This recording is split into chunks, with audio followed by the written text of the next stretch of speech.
Tertúlia. Meu boa tarde aí para todos e todas.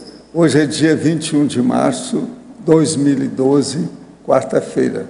O verbete é de número 2244. Ele tem 6 páginas, 56 logias e 7 máximos. O tema é reeducação para a paz. A especialidade é a pacifismologia. Quem redigiu o verbete foi esse criado aqui. É assim que fala? É isso? Definição.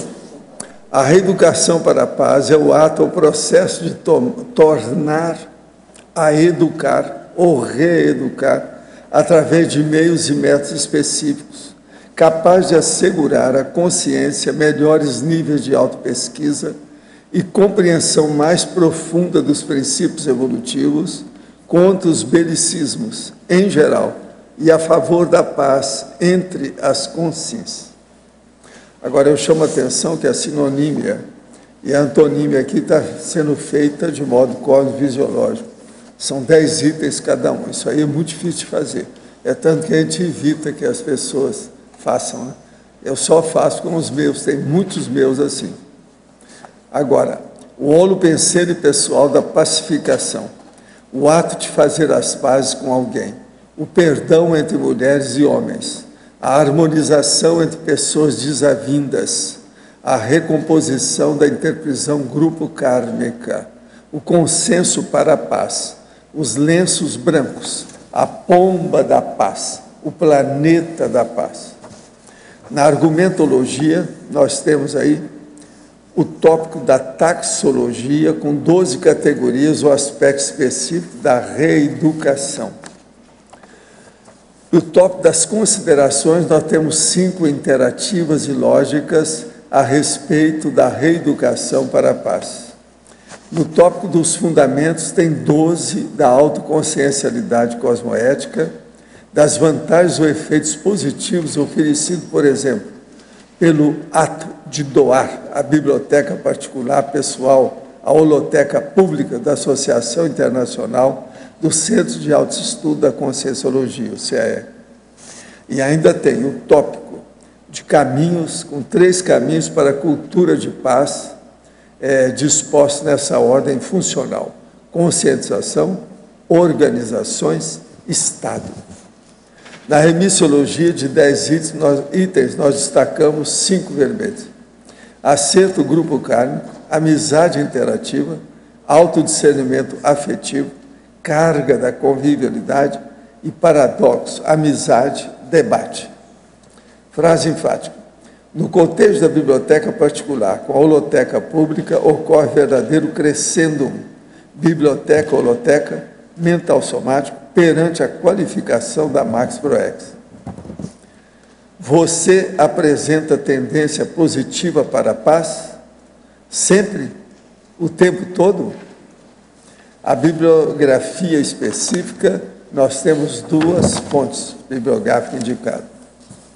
Agora, a mega análise feita pelo João Paulo, nós temos 20 itens: autodiscernimento, esclarecimento, extra-escola, neosinapse, conscientização, reestruturação, reaprendizado, reorientação, reajuste, redomesticação, reeducandarium, pacifismologia, harmoniologia, conviviologia, sociologia, interconscienciologia, interconfiança, autoconsciencialidade, interassistencialidade e megafraternidade. Agora, o verbete do dicionário é escritologia. Eu chamo a atenção para a pessoa ver no adendo a conformaticologia com 15 itens, que é mais ou menos o que nós usamos aí na conformática dos verbetes. Mas aqui eu explico tudo, inclusive eu dou exemplo. O exemplo que eu dou de livro é o L'Affaire Dreyfus, que é do Jean-Denis Bredon, que é um livro fora de série que eu discuti aqui durante muito tempo. E eu estou colocando aqui como exemplo. Agora a questão. Gostaria de saber se aquelas frequências solfégio pode acarretar algum problema pelo fato delas mexerem com as ondas cerebrais. Olha, aí depende da pessoa que tem que fazer o estudo. Agora, tudo aquilo que mexe com o processo de problema de voz, de som, de comunicação, mexe com as ondas cerebrais. Né? Então, aí é preciso de ver o que é que sobra, o que a pessoa deixa, se ela fica com algum processo negativo ou não. Aí depende, tem que examinar. Uma outra coisa que eu quero falar para vocês, muito séria, é o seguinte: o curso Profilaxia das Posturas Monárquicas vai sair a segunda edição desse curso. Vai ser no dia 11 a dia 13 de maio, agora. Então, é daqui um mês e pouquinho. Eu chamo a atenção de vocês para examinar isso aqui. Quem não fez o curso, vocês vão fazer. Vocês vão ter um banho de loja histórico com a situação. Porque todo mundo gostou desse curso, por isso que é que eu mesmo falei com eles, faça o curso logo. Vai ter muita gente aí nele. Vale a pena ver. 11 a 13 de maio, que vai ser. Eles são 6 professores, cada um mais sorridente que o outro, que ninguém quis fazer de cara feia, porque senão fica parecendo que é da monarquia. Eles evitaram seriamente o processo com um sorriso. Agora, o mais, eu estou aqui para receber os petardos de vocês. Qualquer coisa vocês podem mandar, que eu estou tinindo. Vem quente que eu estou fervendo.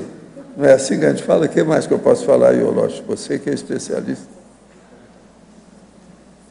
Estamos aqui para o que deve e é isso? Vai encarar? Então venha para a confrontação, quer dizer, embate e impacto frontal, é isso? Esse é o melhor que tem, impacto frontal, esse eu gosto. Professor, sim. No verbete do dicionário, na conformaticologia, o professor selecionou 15 itens. Tem o quê? O senhor selecionou na conformaticologia, o senhor selecionou 15 itens, né? E aí eu queria saber por que o senhor selecionou esses 15, né? Por que a relevância desses 15? São mais fáceis do povo entender e é mais fácil de fazer a aplicação quando vão fazer a redação. Esses são mais fáceis. Agora, estão na ordem alfabética para a pessoa entender como é que é. É diferente do que a gente está apresentando no verbete, mas isso aqui faz a pessoa pensar. Agora, cada um ela tem que pensar de per si, em separado, para ter ideia, senão não vai. É a saída. Agora, esse livro aí do Bredan é o máximo. Eu cheguei a comentar aqui, muitas vezes eu falei dele aqui. Ele é impressionante pelo processo da história. Sob certo aspecto, é o problema ainda, a repercussão da monarquia. Mas o que é? O livro do Dreyfus, que você falou aqui, que ele é excelente, a leitura, é didática e tal, mas você podia detalhar isso? Ele é o seguinte, sabe por que esse livro é bom? Ele é muito detalhista, quer dizer, aquela paciência, assim, no meu estilo, para ver os processos. Então, o que ele fez? Ele pegou o negócio, depois que já tinha muito material, e ele se dedicou, se debruçou naquilo, trabalhou muito com detalhes, e pensou só aquilo que interessava para mostrar o assunto. Quem lê o livro dele vai entender tudo. Agora, o pior da história é que até hoje se fala nesse afé. O Dreyfus é falado até hoje. De vez em quando aparece uma notícia falando nele. Isso é muito sério. Agora, veja, isso aí também foi uma vergonha para a França, né? A França toda, do ponto de vista intelectual, do ponto de vista social, do ponto de vista jurídico, sobre todos os aspectos. Agora, vale a pena ver esse livro dele. Por isso que estou chamando esse livro como um ícone da situação, devido ao processo da escrita. Que o leitor quase participa dos fatos. Como é que é? O leitor quase participa dos fatos. Quase participa do fato. Você chega, você vai acompanhando. E outra coisa, ele é envolvente. A pessoa que entender bem a situação, ele vai levando a coisa. Outra coisa, a tradução não é de jogar fora, não. Dá para entender bem a tradução que foi feita no Brasil. Ela é boa. Nós temos lá embaixo, tem o original e tem o português. Existem outros livros assim também, de outros autores? Né? Existe, mas agora eu não quis citar nenhum não, porque nenhum chega a esse nível, não. Esse aí eu assino embaixo. Esse livro, se fosse, eu deixaria ter escrito. Está entendendo? Valeria a pena. Para honrar a redação do livro. Vale a pena. Ele é impressionante. Valdo. Agora, ó, você tem que lembrar o seguinte, eu dou valor para esse livro porque eu li isso, já pensou. A biblioteca que eu não li sobre esse affair, né? Você pensar que saiu em francês e em português, a maioria eu li. Entendeu? Ó, e há muito tempo que eu já vinha estudando isso. Agora, quando eu peguei esse aí, pronto, acabou. Era o Nec Plus Ultra, acabou, não tem mais nada depois disso. Ele colocou tudo lá. Agora, na ocasião, eu ainda encontrei ainda um ou outro detalhe que eu não conhecia do assunto. Lá tem. Ele é formidável. Agora, para estudar história, por exemplo, esse livro, eu acho mais importante que a maioria dessas histórias gerais que tem por aí, tudo isso. Porque isso aí mostra a realidade humana, a realidade social, jurídica, militar, tudo ali dentro. É impressionante. Agora, outra coisa, todo mundo for ler esse livro vai querer ver depois os outros. Isso vai ser inevitável. Mas veja, vai correr para trás. Você está entendendo como é que vai ser bom, porque a pessoa vai fixar as ideias. Aquilo que às vezes já não deu valor, o outro às vezes está exaltando aquele detalhe. Então é muito importante. Professor Valdo, a retardatária aqui atrás. O senhor está falando de qual livro? É o Affaire Dreyfus. Está aqui, ó. Que está aqui. É o caso Dreyfus. É o Jean-Denis Bredon. Tá. Ele é que escreveu o negócio. Está lá na complementologia, heterocriticologia. Valdo. Você acharia interessante e viável aqui, nós daqui da Conscienciologia, elaborarmos algumas disciplinas básicas de pacifismo para ser dados gratuitamente nas escolas? Como é que é? Isso é fazer o quê? Elaborar algumas disciplinas básicas relacionadas ao pacifismo precoce para ser dado gratuitamente nas escolas. Isso é uma boa. Se arranjar gente aí boa para isso, é o máximo. Envolvendo aí a Evolucim, tem um laboratório da paz lá no Rio de Janeiro. Mexe com isso, é uma boa que você pode fazer. Você vai ajudar muita gente. Vale a pena. Beleza.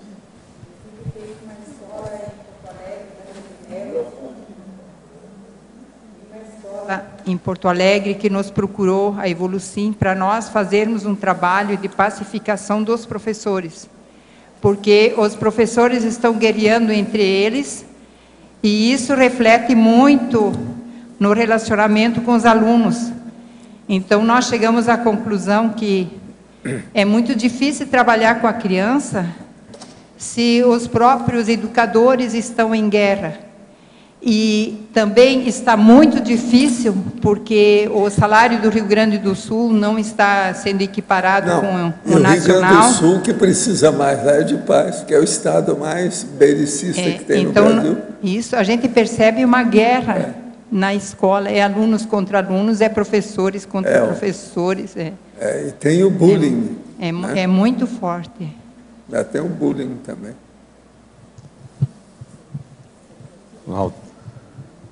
Aqui na página 29, você fala na binomiologia do binômio paz local, paz global. Você pode falar um pouco mais sobre esse binômio? A paz local e a paz global. O problema todo é o seguinte, você sabe aquele processo da ecologia que eles falaram para a pessoa trabalhar local para ter repercussão fora. Então, a mesma coisa, a coisa mais séria que tem é justamente a paz local para a paz global. É o que ela está falando lá sobre lá em Torres. O primeiro corpo docente tem que estar em paz, para que possa dar o exemplo para o discente. Senão, que magistério é esse? Não tem nenhuma docência. Agora, você considera que o processo de pacificação ele é centrífugo ou centrípeto? Aí depende. As pessoas que são mais evoluídas faz o centrífugo. É esse que tem mais força. Através de quê? Da exemplificação. Que o exemplo arrasta. Então, o caso todo é por aí. Agora, o problema todo é, em certas condições, às vezes, o processo bélico, ele não vem dos militares, ele vem da jurisprudência.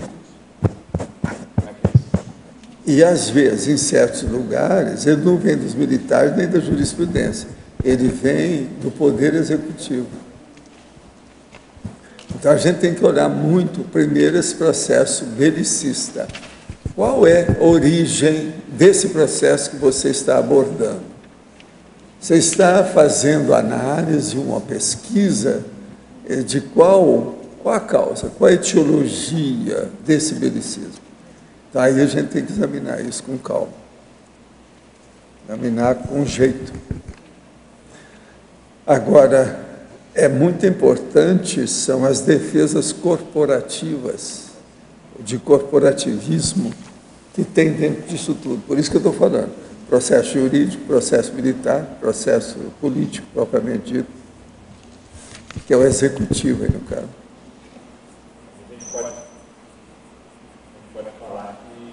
O efetivo mesmo, ele é centrífugo, né? Que é a própria reeducação é para ir na pessoa. Ele é feito através do arrasto, o arrastamento do exemplo, exemplificação. Agora veja, nós usamos um outro macete, um outro recurso que não é tão usado, que é a Thares mostrando que uma pessoa em paz, ela se sente melhor do que em guerra. Agora, olha, tem gente que precisa de fazer trabalho, exercício, está mexendo com alguma coisa. Esses são muito guerreiros. Eles não param para pensar. A reflexão é menor. Isso aí é problemático. É os Estados Unidos, são os judeus a situação. Eles defendem demais o processo bélico. Agora, o Obama, hoje eu estava vendo lá pelo iPad, que o Obama é contra o processo de fazer intervenção na Síria, que parece que agora estão vacinados. Depois do Afeganistão, Iraque, e todo lado, até o Paquistão, está criando problema para eles. Então, agora eles não querem mais invadir país nenhum. Vamos ver se para, porque é uma vergonha o que os Estados Unidos já invadiram em matéria de país. Eles são os mais belicistas do povo todo, são os americanos. Mas, por exemplo, Valdo, numa questão dessa da Síria, o povo está sendo morto lá o tempo todo. Sei, mas não é uma guerra, não é invasão. Não é. Aí é a ONU que tem que entrar. Mas a ONU, eles capam. São fracos. Aqui, eles capam a ONU. Eles mutilam a ONU. Não tem liderança forte. Eu não sei se vocês já viram, existe um filme que chama, se não me engano, é Contrabando, que mostra o processo na Bósnia da ONU fazendo o contrabando das escravas brancas, a prostituição. Outra coisa, filme baseado nos fatos. Ele é impressionante, chama Contrabando. Agora veja, lá você vai ver que a ONU escondeu isso tudo e participava. Agora veja, os camaradas participavam porque os internacionais, como eles são chamados internacionais, são aqueles caras que trabalham para a ONU e que mexem entre países. Lá na Bósnia, eles tinham interesse na história porque eles frequentavam os lupanários, as prostituições. Você está entendendo? O lenocínio. Então, eles atendiam a si mesmos. Agora, chegou uma dona, que era da polícia séria, foi para lá, e ela gostava de tudo em cima do lance, começou a ver, quando viu, ela destampou aquela podridão toda. Isso tudo é real. Agora, veja, isso é um dos maiores erros e furos que a ONU já cometeu até hoje. Eles faziam igual o Papa, acobertavam. O Papa acoberta tudo quanto é pedófilo. Lá eles acobertavam tudo quanto eram esses caras sexualizados, os internacionais. Agora, chegaram a tentar tirar a mulher, acabaram com tudo, criaram problema contra ela. Ela conseguiu superar o negócio todo, levou para os tribunais, mostrou a realidade. Mas agora, o que ajudou foi a internet. Ela meteu na internet o negócio com detalhes. Uma página. Aquilo explodiu tudo. Agora, vale a pena. Esse filme é fora de série. Ou contrabando. É, contrabando. Mais ou menos por aí. Agora, sobre o processo da Bósnia com a ONU. Agora, tudo é baseado em fatos reais. No fim, eles dão aqueles detalhes do fato real. Onde foi fulano, o que aconteceu com fulano, o que deu com aquilo. Agora, por aí vocês veem, a ONU é que devia tomar conta disso, mas ela nem sempre tem força. Os Estados Unidos, por exemplo, mutilam demais a ONU. Porque o negócio de ficar lá em New York, eu sempre falei, isso aí não dá certo, tinha que sair dali. Tinha que ir para um lugar mais neutro. Ali eles dominam tudo. Então, eu acho que o processo é melhorar a ONU. Porque a ONU, na verdade, foi criada devido ao Auschwitz, né? Você sabe disso, porque havia Ligas das Nações. Mas foi Auschwitz, com o processo lá o problema bravo do campo de concentração, é que eles começaram a mexer com o problema para ali. Mas isso não cresceu. Eu acho que não cresceu. Eles estão sem força ainda até hoje. Agora, Valdo, por exemplo, para a questão do discernimento, né? A gente, às vezes, não é do nosso dia a dia determinadas questões. Mas, se tem um caso desse como o da Síria, e tem a questão da ONU, a gente, se tivesse que tomar um posicionamento, seria a favor de uma intervenção militar da ONU lá? Não, eu acho que aí tem que fazer uma pressão, mas uma pressão melhor do que essa que tem sido feita até agora. Agora, outra coisa, a China e a Rússia, eles não estão totalmente sem razão, não. Na hora que eles não querem que entre a força militar. Por quê? Em parte eles têm razão, porque o tempo todo na vida, principalmente dos Estados Unidos, depois da Segunda Guerra, está tudo na base da intervenção. Então, veja, isso está errado. Isso é guerra. Não pode ser assim. Então, por exemplo, o problema é fazer uma espécie assim de tribunal, entende? Internacional. Todo mundo congelar com congelar a Síria. Aquilo, mas uma coisa assim mais efetiva, mais séria, mostrando a realidade, relatórios gerais. Colocar a pessoa ou aquele país no gelo, para valer, para que o cara tome uma atitude. Outra coisa, fazer a exprobração dele, esse que seria, mostrar a realidade que o cara não presta. Por exemplo, esse cara, esse Bashar, tem que abaixar o Bashar. Você está entendendo? Bashar é o jeito. Tem que dar um jeito nele. Mas veja, isso tem que partir deles lá dentro. Então professor, é problemático. Agora, em parte, a Rússia, mas a China, eles não estão tão errados nisso, não. A hora que eles dão o veto lá, entende? Porque se deixar, todo mundo quer fazer intervenção. Por exemplo, os Estados Unidos é porque não apoiaram Israel, senão eles já tinham entrado no Irã, há muito tempo. Eles estão em dúvida, porque se eles fizerem isso, é só eles. E vai ser uma loucura. Se fizer isso, ele não sabe para onde vai. E eles estão caminhando para isso. Todo mundo está falando isso agora. A internet está assim de notícias sobre o assunto. Como é que fica? Professor, o Tribunal Penal existe.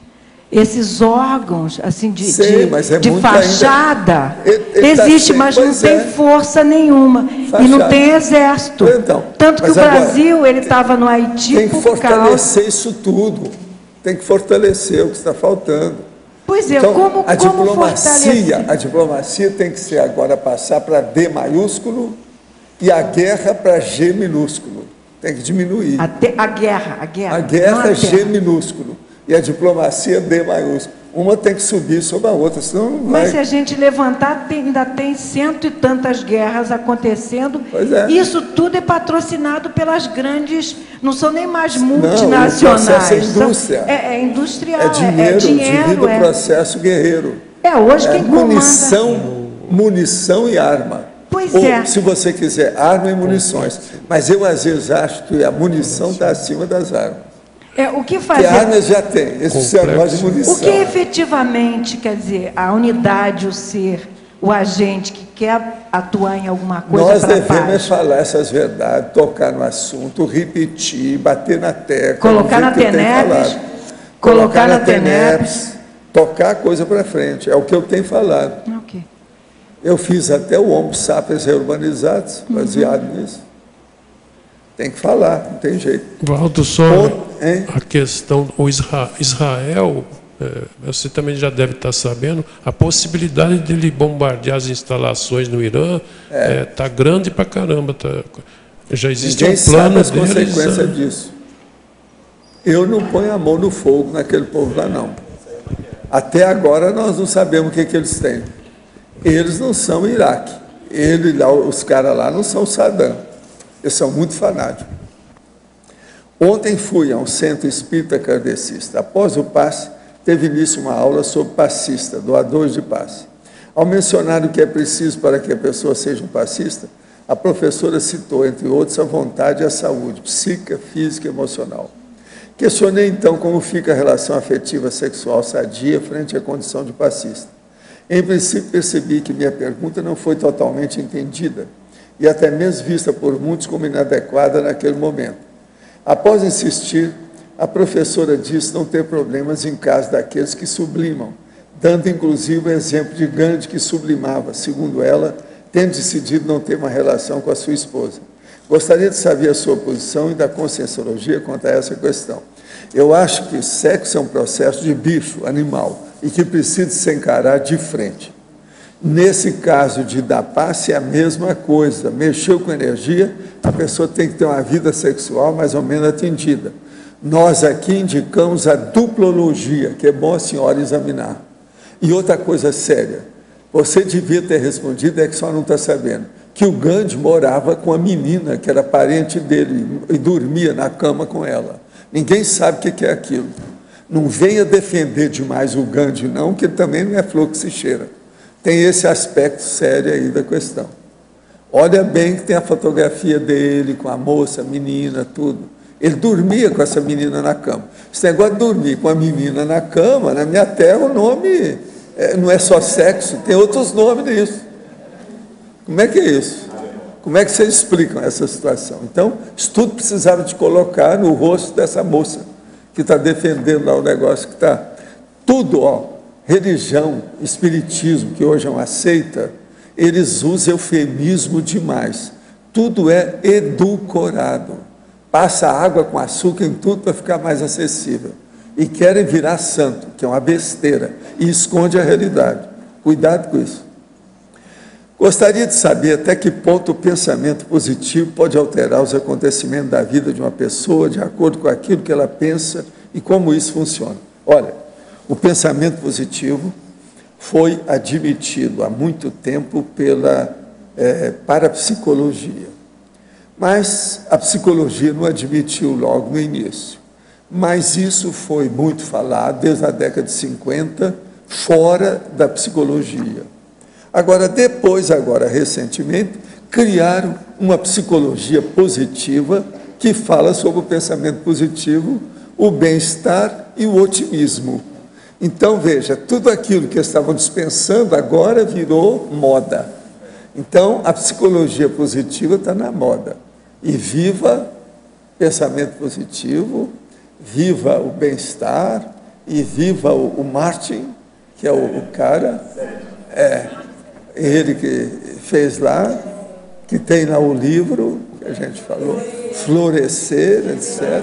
Florescer é o melhor livro deles. Então, é bom a gente ver isso. Agora, eu sou favorável ao pensamento positivo desde 1940. Entende? De modo que eu tenho 70 anos de praia nessa história. Sou do pensamento positivo. Professor. Acho que é muito importante. Outra coisa, é o pensamento positivo que permite a linearidade pensênica. Com a linearidade pensênica, que é o pré-serenão, deixa de ser pré-serenão para ser serenão. Demora um pouco, mas é assim. Sem isso, ele não chega lá. Professor, aqui no ar. Sim. Na página 28, para a sociologia, queria que o senhor só expandisse um pouco mais essa integração parasocial. A integração parasocial é o processo nosso que a gente mexe. Isso aqui que eu faço, por exemplo. Que eu estou aqui trabalhando quando chega aquela personalidade, né? Então eu falo. Hoje, por exemplo, eu estava trabalhando com um rapaz, que é o Silva, estou vendo que ele não está aqui.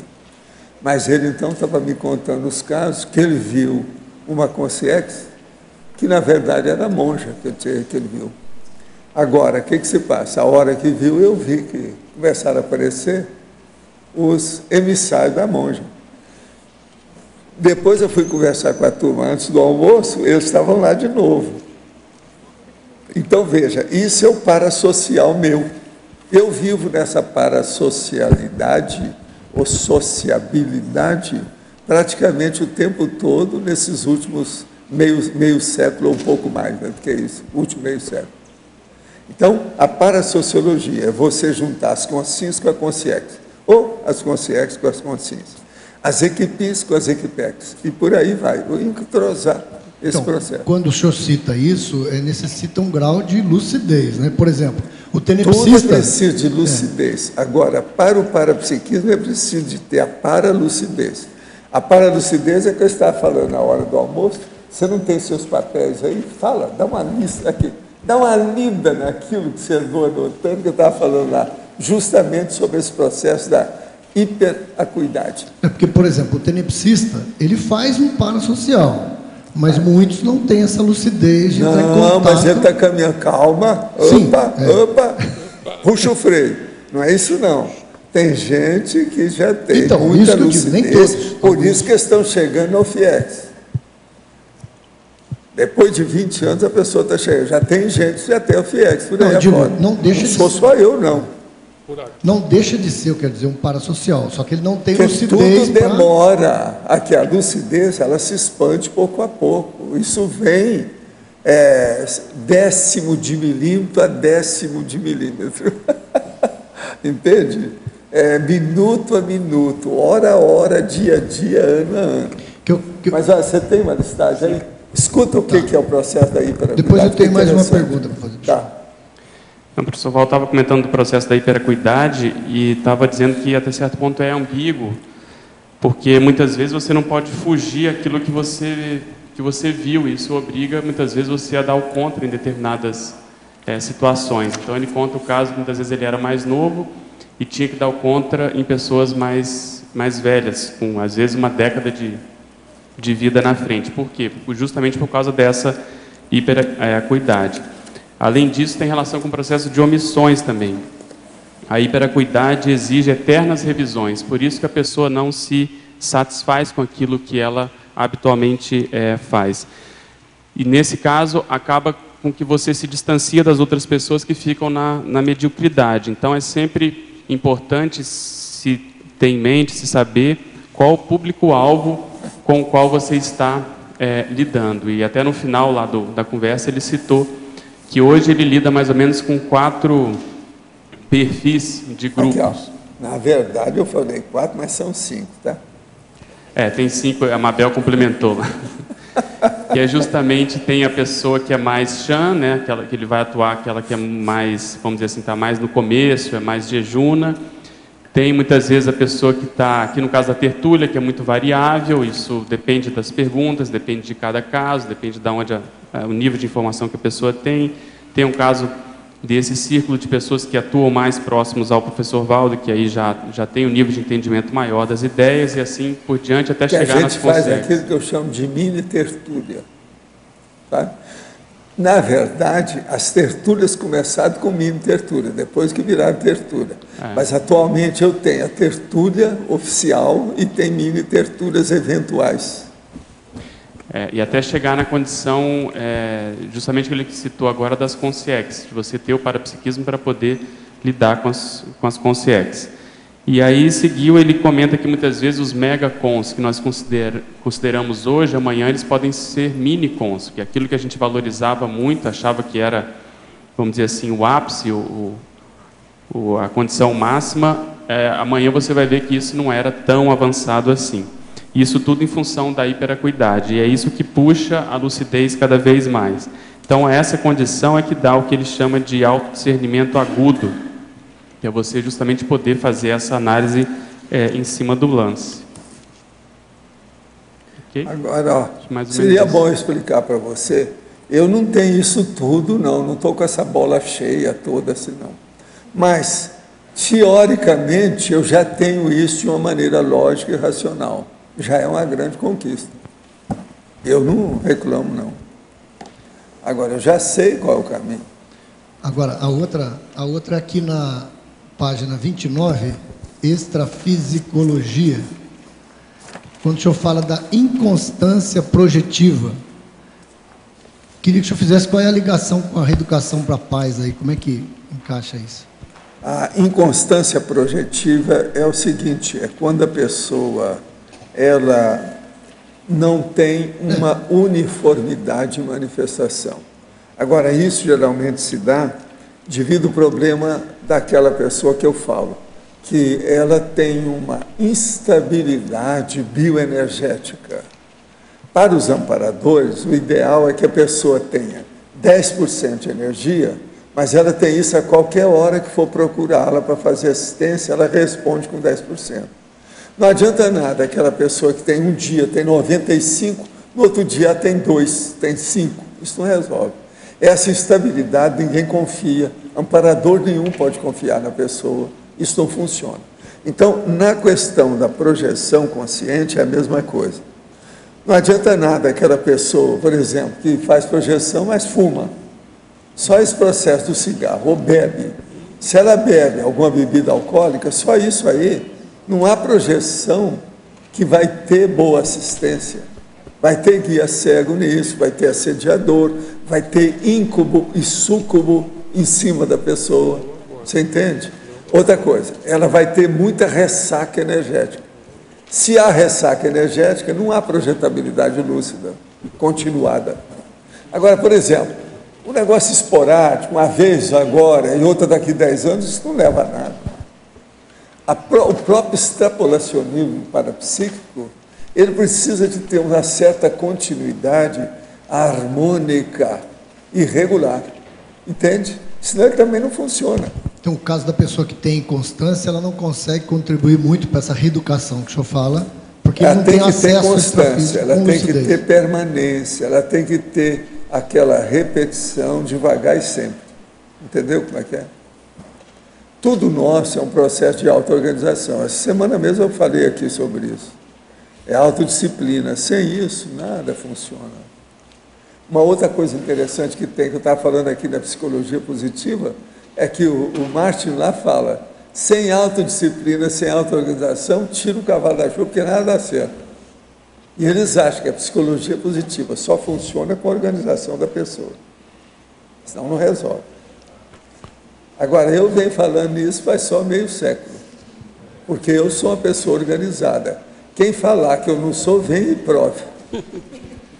Eu desafio qualquer um, quem me conhece. Eu estou falando um pouco que me conhece, porque o povo lá à distância não resolve. Agora, veja, dentro dessa organização, eu trago os meus textos com erro, de propósito, às vezes é porque não foi de propósito, para a gente fazer revisão. Isso faz parte do serviço. Isso não é desorganização. Isso chama superorganização. Que aqui tem o meu problema e tem o problema de vocês. Há um processo do professor e um processo do aluno. É um processo de docência e de discência dos estudantes. Então, o estudo é importante. Agora, por que é que eu gosto de deixar os erros para o povo ver? Agora, de vez em quando também eu dou um aperto. Esse verbete hoje tem um aperto. Esse processo aqui, da sinonimologia e da antonimologia é muito difícil. Eu comecei a estudar isso aí, comecei a dar aula aqui. Quem entendeu isso muito bem foi o Júlio Almeida, aquele que não aparece aqui mais. Sumiu. Ele entende fazer isso aqui direitinho, porque eu trabalhei com ele alguns meses. Pois é. Agora, veja, eu depois desisti, deixei, porque o povo está com muita dificuldade para entrar nisso. E outra coisa, pior da história, começaram a fazer muita coisa tudo furado, sem lógica, e aí não dá, né? Eu falei assim, eu não vou perder tempo com uma coisa dessa, o povo não quer, então deixa para lá. Valdo. Agora, eu tenho muitos verbetes que têm esses 10 itens da sinonimia e 10 itens da antonímia. De outros verbetógrafos, ninguém fez sinônimo e antonímia assim, né? Não, o Júlio sabe fazer mas isso. Um dia ele for pegar, dos verbetes, tem não. uns 3 ou 4 aí que sabem fazer isso. Sugestão é não fazer, porque tá... Não, eu parei com o negócio que estava me dando trabalho besta, cuspindo para cima, não está resolvendo nada. Então eu deixei para lá. Agora, se me interessar, eu faço tudo de novo. Mas é que eu deixei para não causar problema. Você sabe, eu cheguei a falar isso para vocês. Agora, o ideal seria a pessoa amargar, queimar o bistunto, deixar a mufa escorrer, trabalhar com o negócio que ela vai aprender muito. Osvaldo. Isso não é fácil. Aqui no D, a Laura. Osvaldo, você poderia falar mais desses emissários da monja? O quê? Dos emissários da monja que você falou que apareceram lá. Não, eles apareceram lá porque tem o Silva aí, e ele estava contando o caso, e eu queria saber se aquilo foi ela. Aí eles vieram e falaram, não, foi ela mesmo. Ela que apareceu, trouxe ele aí, através da Marta. A Marta, você sabe, é uma espécie de secretária que eu tenho. Nesses casos assim graves, ela entra em tudo, de viagem, de contato, comunicação. Agora, o que se passa? Eles apareceram lá embaixo, porque hoje eu atendi a turma lá embaixo. E depois eles subiram, na hora que eu estava conversando com ele aí, ó, com o Pedro, com a turma, eles apareceram de novo. E você sentiu, né, a presença da turma lá. Mas eles... A energia e tudo, porque eles me deram um banho de loja lá.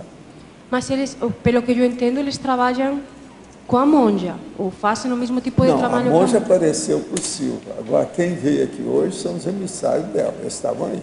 Tá, eu queria entender mais. De vez em quando eles aparecem, eu conheço a turma. É tudo gente mais ou menos de casa. Não é gente desconhecida, não. Eu queria entender mais como é que funciona esse trabalho da monja com os emissários. Qual que seria a relação? Todos eles, escuta, o transmentor não é serenão, ele é um evoluciólogo. Ele tem a turma que trabalha com ele. E outra coisa, não é aquele povo do Senado lá não, igual o cara que estava falando ontem. O cara do Senado lá que está falando isso e aquilo, aí o nosso amigo lá do jornal da Band vira e fala assim, e olha, esse cara que falou isso aí tem 64 assessores, não sei o que eles fazem. 64. É uma vergonha. O senador tem 64 assessores. Gente, é uma vergonha isso tudo. E esse povo tudo, nós estamos pagando, ordenado para eles todo ano. E outra coisa, tem 14º salário, 15º salário. Mas, tem não sei o que é facilidade para viajar, não sei o que é. Mas, Valdo, no caso eles apareceram porque a monja pediu. Como é que isso funciona, esse trabalho? Aconteceu porque eles estavam lá para confirmar o negócio que eu queria saber. Eles, em cima do lance. Esse povo me ajuda muito, você sabe. É a parasociologia lá. Eles me ajudam muito. E no caso, esses emissários, eles teriam uma afinidade com a monja do passado, de vidas passadas também? Todo mundo, ninguém está trabalhando com outra à toa. Ninguém se encontrou a primeira vez. Tudo tem rapport, afinidade, empatia, harmonia, fraternidade, intercompreensão. Senão não estariam juntos. Não é verdade? Então deve ter todo tipo de etnia, né, misturado nesse povo, né? Porque a monja tinha as 3 etnias, né, que você fala. Agora, ó, para nós, eu acho que esse nosso amigo, essas coisas todas, eu não conheci de muito tempo. Eu já conheço há 18 anos, pra você ter ideia. Ele é que levou a Conscienciologia para Porto Velho, que é um dos lugares mais afastados que tem por aí. Agora, ele é do meu povo do passado, da África. Eu sei disso. Eu nem falei isso para ele, não. É coisa antiga. Então a gente sabe. Valdo, na última quinta, se disse que veio uma equipe aí também do Serenão. É outra equipe, não é da Mônica. Essa aí é outra. É outra. Essa aqui, eles aqui são bem assim, assíduos, habituês. De vez em quando eles estão aí, que é o povo da Monja. Esse aí eu conheço. É como se tudo fosse da minha família. Gente da casa. Tudo parente, tudo parente. Mas então... Só uma retificação, aquele filme que o senhor comentou sobre a denúncia das escravas brancas na Bósnia, chama A Informante. É A Informante, pois é, e do contrabando. É A Informante, é isso aí, tá? É isso mesmo. A Informante. Você já viu o filme? Eu procurei aqui na internet. Olha, agora. Vale a pena ver o filme. Aquela vale a pena ver. Rachel Weisz, né? Em inglês original. é denunciante, né? É denunciante, né? Como é que é em inglês? A denunciante. Mas é informante. Porque ela que era informante da história, ela que informou. Ela que informou a realidade. O whistleblower. Chamar informante. Valdo. A dona é uma fera, ela é uma grande atriz. Com aquela a Rachel Weisz, né? Que fez. A Weisz. Fez Ágora. Weisz. Ela vai com tudo. Valdo, hoje se falou aí que tem mais gente aí que tem o FIEX. Sem querer saber quem é gente da... gente da concessionária. Parece que o Lócio está criando uma escola. Estou perdido. Mas é gente aí eu vou conhecida. arranjar advogado, não demora, para me defender nessa história. Você está criando escolas. Mas não, o que você queria saber? Gente da Conscienciologia. Gente conhecida aí, sei lá. É isso que tem. Não, Arlindo, eu estava falando aí, esses dias mesmo eu falei isso aqui. E que agora, do ano passado para cá, nós estamos recebendo muita visitologia, aquilo que eu chamo da visitologia, das consciências mais lúcidas. O negócio começou já faz mais tempo, foi quando aqueles 5 meus antigos preceptores apareceram. E já tem uns 2 anos, 1 ano e meio, tem mais? Pois é, começou ali, agora se intensificou do ano passado para cá. Vocês olham que eu não fiz o cálculo, mas parece que você tem uma listagem deles, né? Da turma que tem aparecido aí, é muita gente. Eu sempre tive esse processo, mas nós nunca marcamos, entende? Nunca eu registrei essas coisas. No Espiritismo eu já vi essas coisas, mas o povo que aparecia era tudo renquém, era de nível menor. Vocês estão entendendo como é que é? Por exemplo, era tudo assim de creche, jardim da infância, muita gente presa ainda, gestação humana. Agora não, os casos que estão aparecendo são do meu nível, que eu gosto, que eu já gostava na época, que é mental soma, discernimento, parafenômeno avançado. Por isso que eles, e a monja me deu a dica aí do processo de levar o dicionário avante. Está faltando 95 páginas para eu fazer os 900, entende? Já tem mais de 700. Valdo, isso houve um aumento muito grande desse pessoal? Não, do ano passado para cá houve um aumento maior. Agora, veja, eu suspeitava que alguma coisa dessa pudesse acontecer, mas eu nunca admiti que acontecesse nesse nível que está acontecendo. Por que eu admiti? Porque o transventor, quando eu vim para cá, ele falou que ia aparecer, e ele apareceu. Se ele apareceu, eu falei assim, então, o resto, o povo vem. A monja, eu nunca levei isso em consideração, porque ela, esporadicamente, ela sempre me visitou para alguma coisa de assistência. Ela nunca vem à toa. E, às vezes, tinha problema de tragédia em torno do povo com que eu vivia, ela aparecia. Sempre foi assim. Agora, o transventor, não. Ele é uma consciência mais presa ao processo, que é muito trabalho que ele tem. Eu penso que o evoluciólogo tem menos liberdade pessoal no exercício do trabalho de assistência dele. Já os serenões já têm mais liberdade. Eles já têm uma visão mais ampla disso. Então, isso aí muda. Val, tudo bem? Já que você está falando em visitologia, paravisitologia, aí, é uma curiosidade, eu há muito tempo penso nisso. Como é que está, e se ele aparece de vez em quando aí, o Flávio Cavalcante, por causa do jargão do comercial? Eu conheci muito o Flávio, mas eu não vi. Não? Eu não sei, né? Às vezes esses caras que não aparecem é porque já estão renascidos. Já pode ter renascido. Nunca sabe. O Flávio, eu tive muito contato com ele, porque eu apareci no Noite de Gala muitas vezes, eu com o Chico, tudo. Ele ia lá em casa, sim. Entende? A gente dava doce de leite para ele lá em casa. Ele almoçava às vezes com a gente. Isso tudo aconteceu. O neto dele. É ele, o Juca Chaves, esse povo. O neto dele é voluntário do IPC. É? Do Flávio. Lá em Petrópolis, Então, Jarbas. Eu gostava muito do Flávio. O Jarbas é neto do... Eu pessoalmente, gostava muito do Flávio, gostava muito de conversar com ele. Não só o Jarbas, como o irmão do Jarbas também. Então, Tá, obrigado. Gostaria que ampliasse o item síntese, página 29, reeducação, redomesticação mútua. O caso todo é o seguinte: a reeducação, antes de mais nada, é um processo que a pessoa, o professor, tem que se atualizar para reeducar.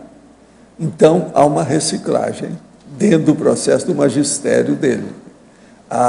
Vamos dizer, a parte que ele leciona, né? O ano letivo dele tem que ser diferente. Então, isso é a reeducação da docência. Essa reciclagem da docência tem que cair, então, para poder se fortalecer, para transmitir a reeducação para o corpo discente, para os estudantes. Então, é uma redomesticação mútua. Um redomestica o outro. É igualzinho o processo. Por exemplo, eu falo que tudo na vida é domesticação mútua. Você tem um cachorro, com o passar do tempo, o cachorro domestica você, você domestica o cachorro. Se você conseguir, se isso for no primeiro ano, porque se deixou passar um ano, o cachorro não é mais educado, ele vai mandar na família. Então aí é um problemão. E tem um monte de gente assim, um monte de cachorro desse jeito. A gente vê isso de todo lado. Isso tudo é redomesticação mútua. Então é necessário que isso ocorra. Em Fatologia, página 29, final da terceira linha, poderia comentar a pomba da paz dentro do paradigma consciencial.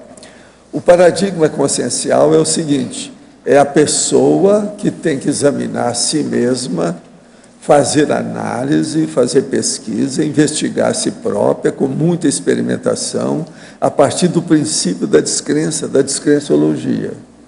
Isso é que é o paradigma consciencial propriamente dito. Então, é a própria pessoa que é, ao mesmo tempo, cobaia, sujeito, e é o investigador, o analista, o experimentador.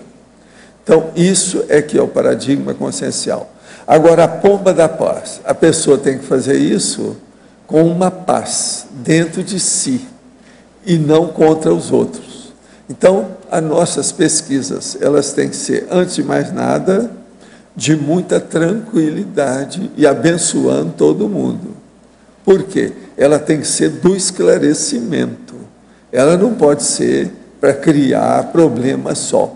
Então, por exemplo, nós temos a impactoterapia, nós temos a cosmoética destrutiva, mas isso tudo é feito dentro de um clima, de um holopensene, de muita consideração racional e lógica para manter a harmonia das consciências. Nós não vamos fazer impactoterapia ou passar da conta, e seria estupro evolutivo, e estaria errado, para criar problema para uma pessoa que ela vai ficar entrar em surto. O problema não é chegar nesse nível. Então, a gente tem que manter o limite dentro de raias naturais daquilo que nós fazemos. No verbete do dicionário Escritologia, Poderia comentar o item autorrevezamentologia na argumentação? Sim. O problema é todo o seguinte: nós devemos compreender porque, dentro de todas as possibilidades de desenvolver e implantar o autorrevezamento multiexistencial, a escolha racional e positiva é justamente o recurso da escrita, como sendo o instrumento mais eficiente, além, por exemplo, das próprias construções arquitetônicas, para servir de cápsula do tempo às vidas humanas consecutivas. Nós chamamos isso de autografopensenologia. E outro nome que a gente dá é a primazia da escrita. É muito importante, então, a gente pensar nisso. Então, por exemplo, o Everton. O Everton é arquiteto.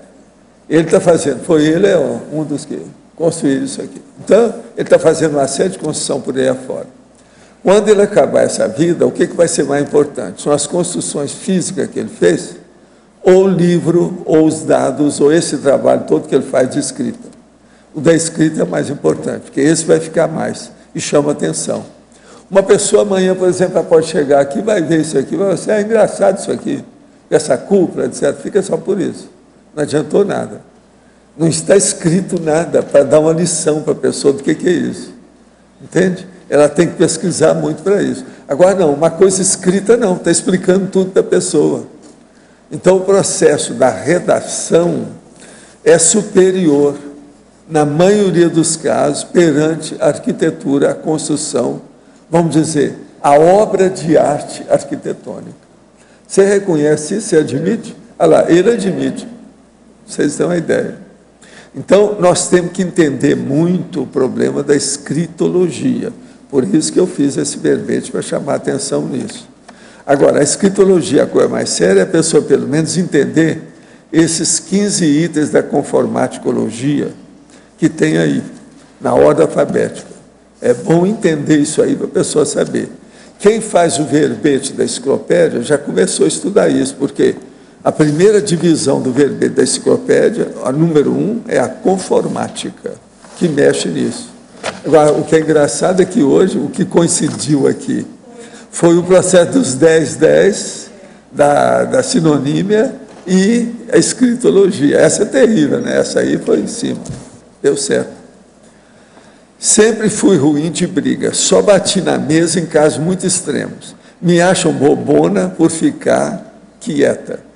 Tenho em mente desde a infância que a paz é melhor. Lembre que debatia com meus tios evangélicos quando eles argumentavam a favor das guerras da Bíblia, dizendo que era em nome de Deus. Qual seria o ponto de equilíbrio para as pessoas não tirarem proveito da minha passividade? Ou é assim mesmo? Devo deixar para lá sempre? Não. Isso aí na minha terra chama-se covardia. A pessoa tem a hora que ela tem que dar o ônus do não. E isso custa caro. Você está tirando o corpo fora. Já não pode ser assim. Por quê? Você vai acabar se acumpliciando com aquilo que está errado. Chama acumpliciamento tácito. Quer dizer, a pessoa calada, ela pode cometer um crime. Calada, em silêncio. Só participando daquilo, não fazendo nada. Então, a pessoa tem que tomar atitude. Por exemplo, você viu lá que uma pessoa, por exemplo, está batendo numa criança que ela encontrou na rua. Você vai deixar aquilo continuar? Você não vai intervir? Como é que fica? Estou falando de criança. Mas, por exemplo, o cara está batendo na égua que é dele, que está lá. Você vai deixar também? A égua não é sua, não é criança, é uma égua. Mas vai deixar? Eu entro, eu vou entrar nisso. Então, veja, olha bem o que é que você está fazendo, porque senão você vai pagar muitas coisas no passar do tempo. Escuta só, você está entendendo o que eu estou falando, né? Pagar muito. Pagar muito, entendeu? Ela está entendendo, por causa do nome dela. Envaldo, aquela diferençazinha pequena de semântica, mas que é super importante entre os dois termos, que não é uma questão semântica simplesmente, né? É mais do que isso, né? A pacificidade e a passividade, né? São duas coisinhas parecidas, mas bem diferentes. Mas agora veja, as duas coisas às vezes podem ser casadas.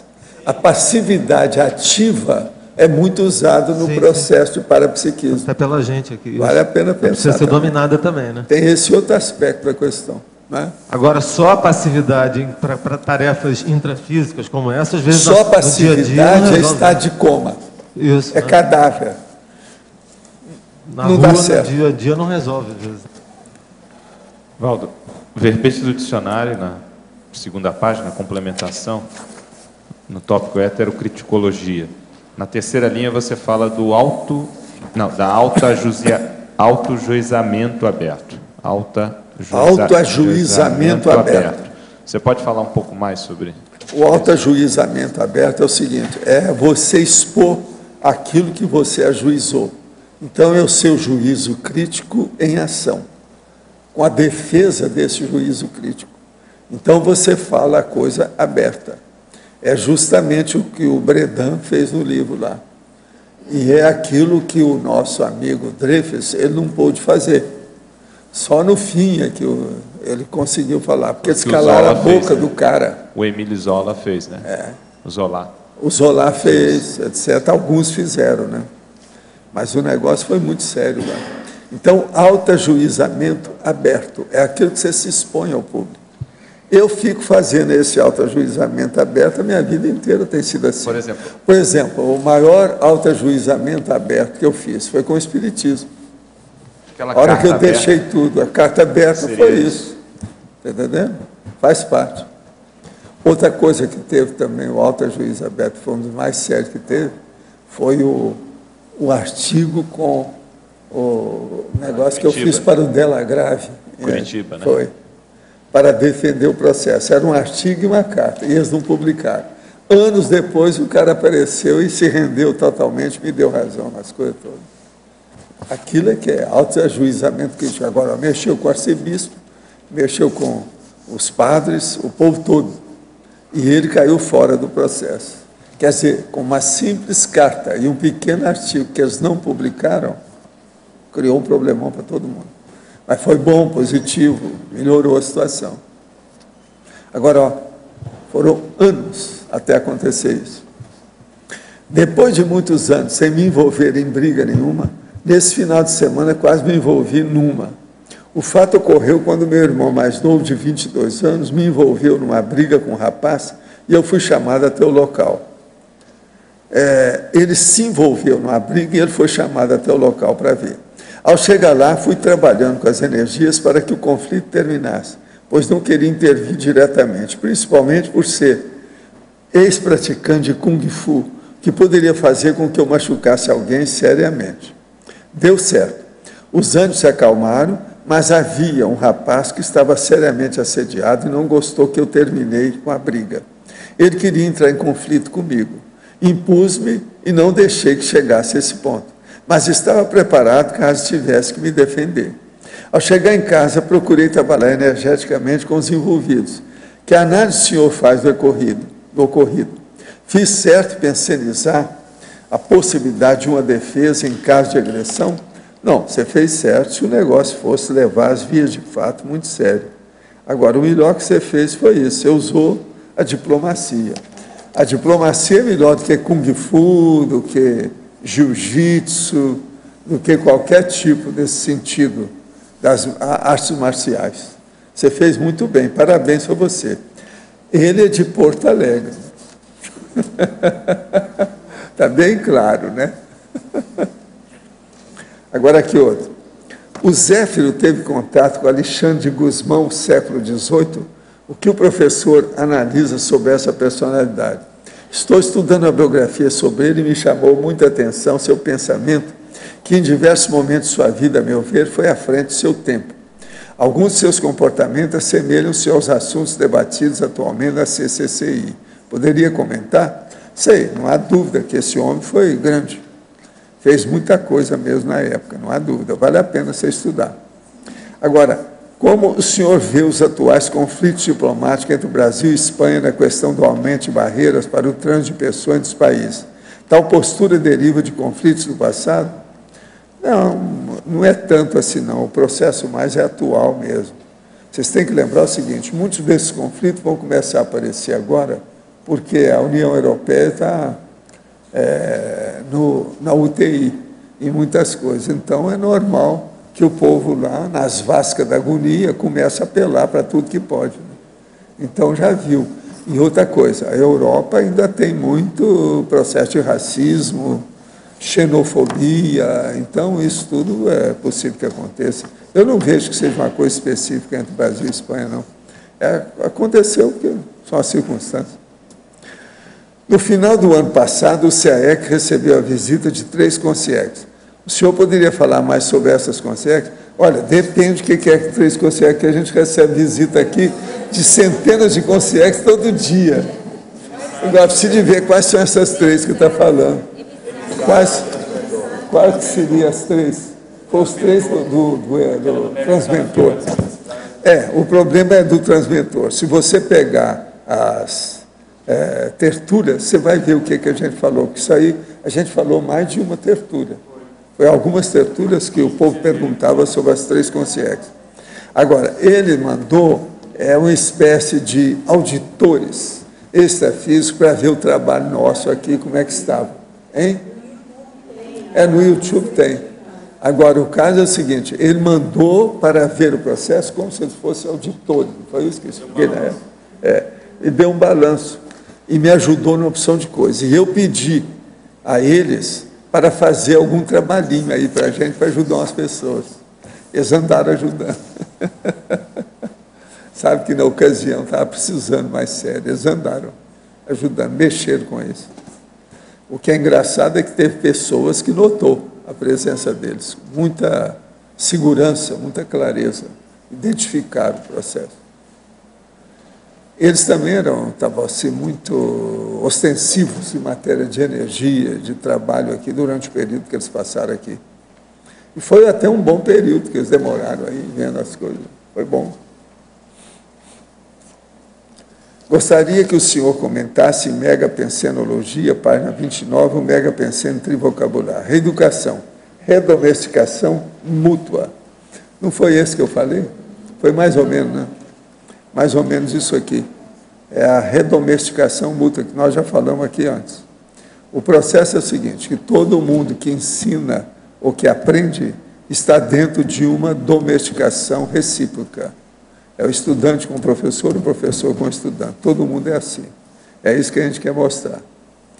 Minha dúvida é, o ato de domesticação mútua que a reeducação promove pode comprometer a singularidade da consciência? Não, não existe isso. A consciência, ela é sempre, vamos dizer, movida pela evolução junto de outras. Então, ela tem que seguir os exemplos da turma do entorno, da sua, vamos dizer, sua rede de contato intra e extrafísico, de modo que todo mundo é assim. Não existe uma singularidade total da personalidade sem influência dos outros. Todo mundo tem influência. O serenão é o cara que recebeu mais influência, mas ele soube tirar partido daquilo, ficou só com as boas influências e ele evoluiu mais depressa. Dentro do tema do verbete hoje, gostaria de lhe perguntar acerca da motivação que fez escrever o Homo Sapiens Pacífico. O senhor chegou a identificar em sua holo-memória alguma seriedade sua em que suas ideias foram mal interpretadas e isso teria ocasionado guerras? Não. O que eu sei é o seguinte, houve um caso em que eu estava já no final da minha vida, e foi uma das vidas que eu consegui chegar depois dos 70. Agora, o que se passa? Quando aconteceu isso, o povo estava muito em guerra. O negócio era na Europa, lá num determinado trecho. Agora, o que se passa? Nessa ocasião, a turma estava muito em guerra, então eu, para facilitar a situação, comecei a participar das coisas da igreja, que era das facções lá, que estavam em briga. Para alcançar, então, autoridade, eu fiz uma infiltração no catolicismo na época, porque eles me respeitavam pela minha vida, aquela vida, mas com outras áreas de manifestação. Agora, o que se passa?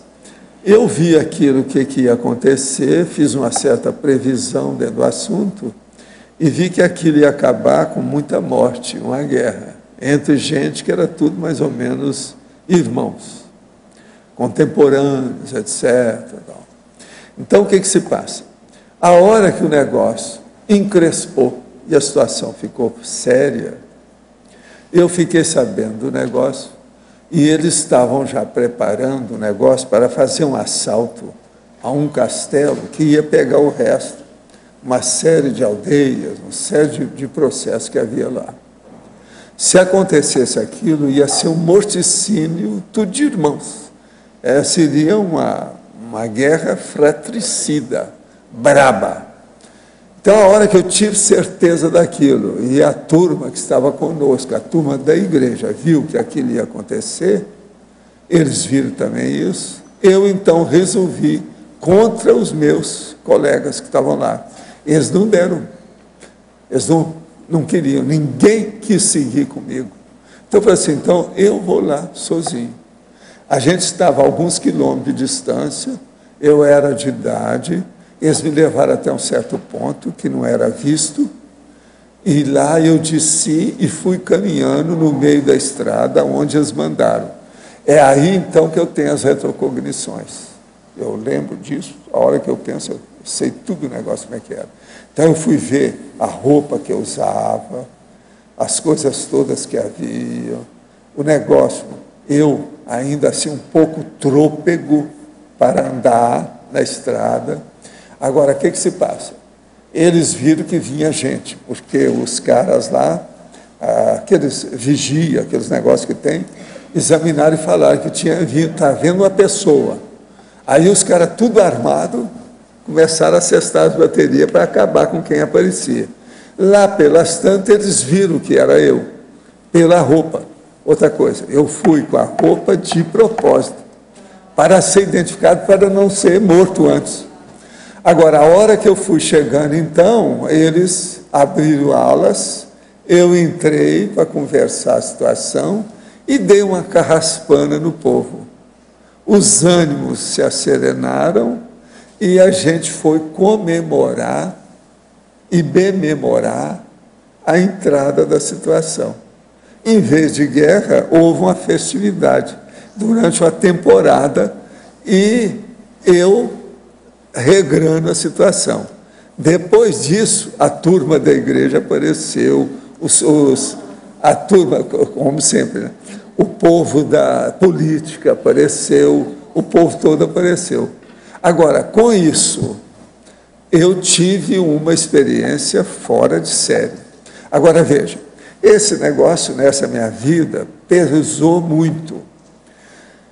A principal personalidade que estava assolando o povo para atacar o castelo, eu identifiquei nessa minha vida. Então, agora, o que é que se faz? Nunca falei para ele o que era. Mas era uma pessoa muito boa, que passou a vida toda fazendo assistência. Sob certo aspecto, até me ajudou muito, eu ajudei muito essa pessoa.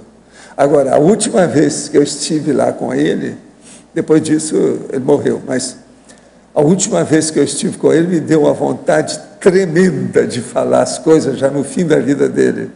O enumerador falou, não falo nada. Agora, hoje ele já deve saber da história. Agora, veja, esse melhorou totalmente. Ele, durante a vida dele toda, serviu aos outros fazendo assistência. Nunca vi nada de manifestação bélica nenhuma nele. Mas agora vocês pensam, quantos séculos não foram isso? Até chegar nesse nível. Não é fácil.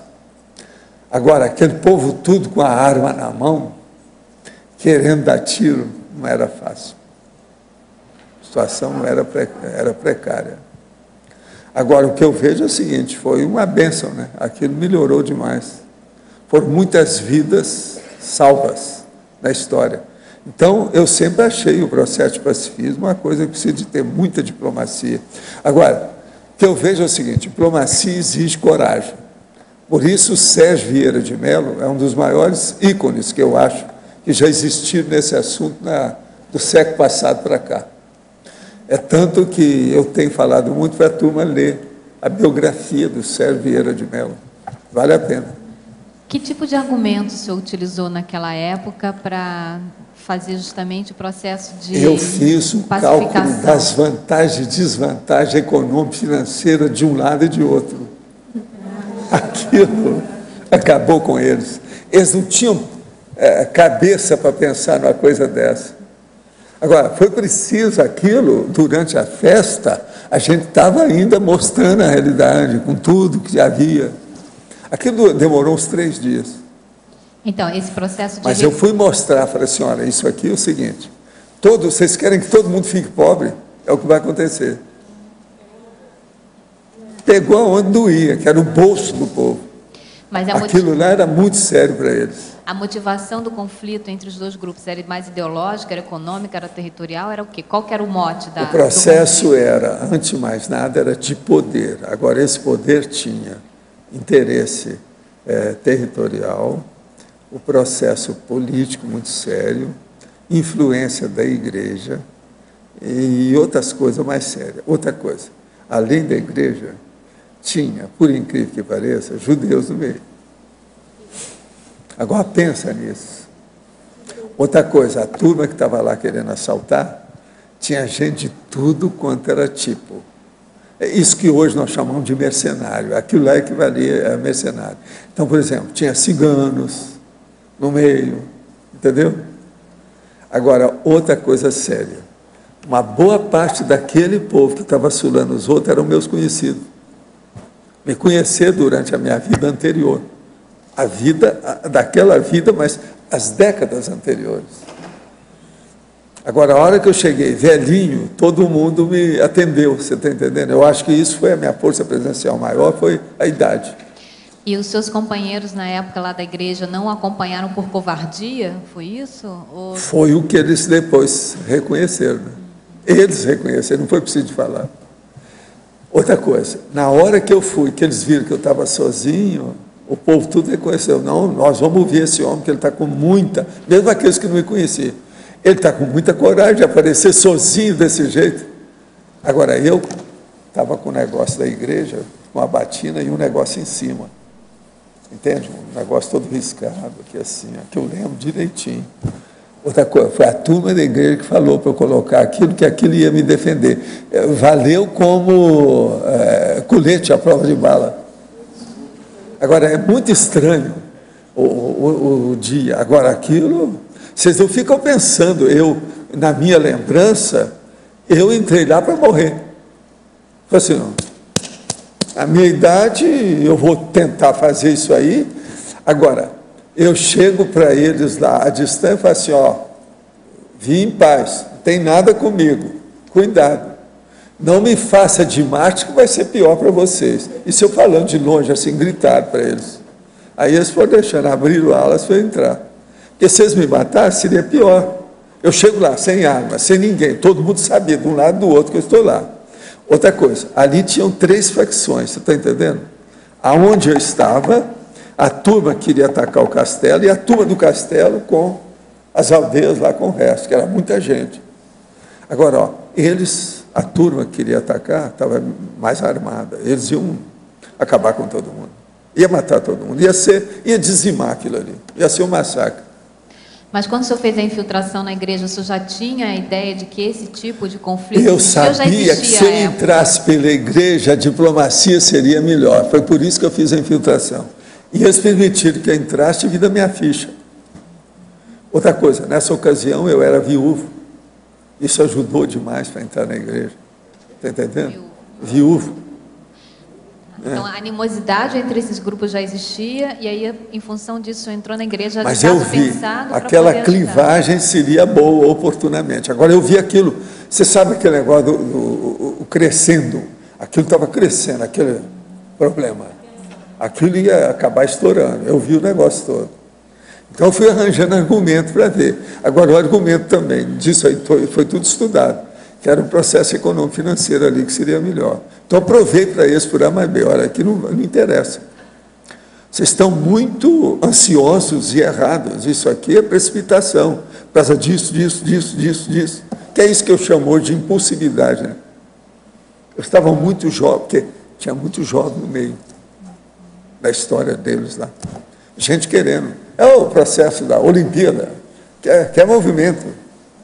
É aquele negócio. Vocês sabem que muitas dessas guerras eram assim. A mocidade ficava tudo torcendo para começar a guerra, para ele poder entrar, que é a competição. Agora, isso é horrível, mas isso não acontece até hoje. De vez em quando eles mostram uns filmes aí desse jeito. Não é assim? Pois é.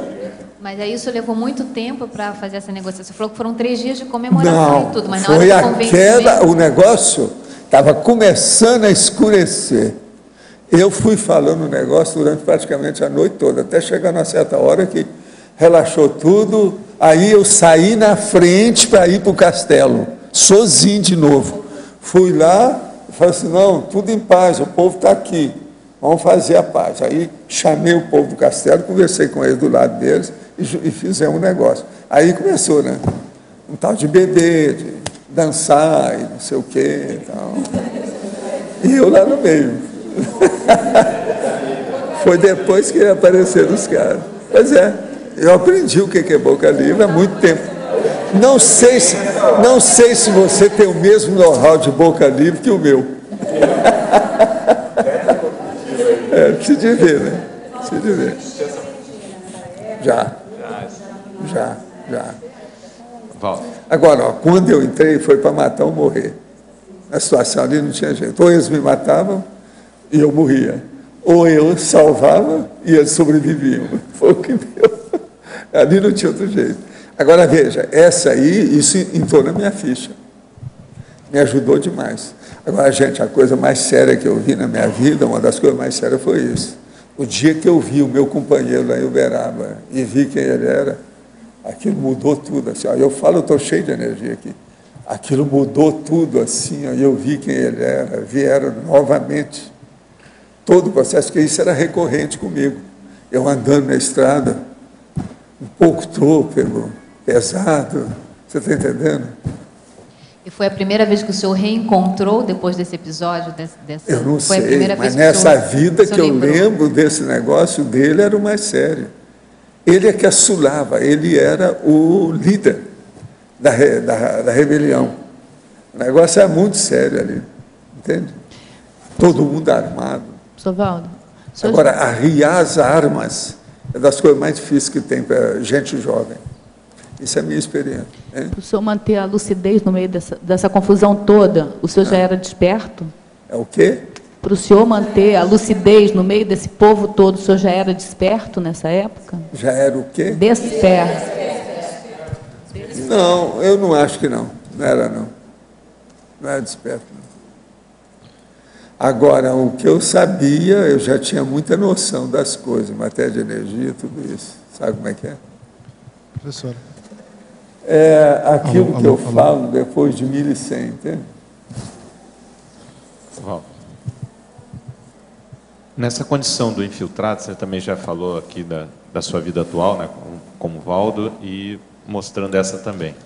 Alô. Teve um aspecto aí de persuasão em ambos os casos, né? Você teve que atuar com a persuasão, uma para impedir a guerra. Mas a persuasão mais séria aí foi o exemplo. Então, eu queria chegar nisso. A coisa mais séria foi eu andar sozinho para ir até lá. Gente, esse caso é que a gente não pode expor, porque ainda tem muita gente envolvida ali, a gente não sabe como é que é. Isso aí é um filme. Dá. Quando eu era mais moço, que eu lembrava disso, o dia que eu vi o caso lá, eu falei assim, Bolas, eu podia escrever essa história toda. Isso aí dá um filme. Aí o enumerador. Que é o desenlace, né? É o ápice. Ter sua razão de ser. E outra coisa, não permitiu nem que eu falasse com o nosso amigo sobre o assunto. Ainda deve estar meio... Ainda tem gente que deve estar acertando as últimas coisas, porque ali naquele meio tinha muito belicista, né? Agora, esse nosso amigo, ele está totalmente limpo hoje. Mas a minha pergunta é, você comentou ainda há pouco que entrou na igreja justamente já prevendo a atuação nisso. Na questão da retórica, você tem lá aqueles 3 pontos básicos, né? O ethos, o logos e o pathos.